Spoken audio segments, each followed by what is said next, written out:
কল্পনার জগৎটা এতটাই সুন্দর যে এখন আর বাস্তব জীবন ভালো লাগে না। চিনেও এখন তারে করতে হয় না চেনার ভান। গল্পটা শেষে ছিল কিছু ঠুনকো অভিমান।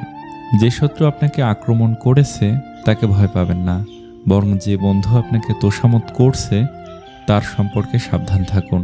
বাবার চেয়ে বড় দায়িত্ববান কোনো পুরুষ হয় না, আর মায়ের চেয়ে বড় যত্নবান নারী হয় না। যেখানে নিজের সম্মান থাকে না, শত কষ্ট হলেও সেখান থেকে সরে আসাটাই উত্তম। তার কাছেই হেরে গেলাম যাকে মন থেকে সবচেয়ে বেশি চেয়েছিলাম।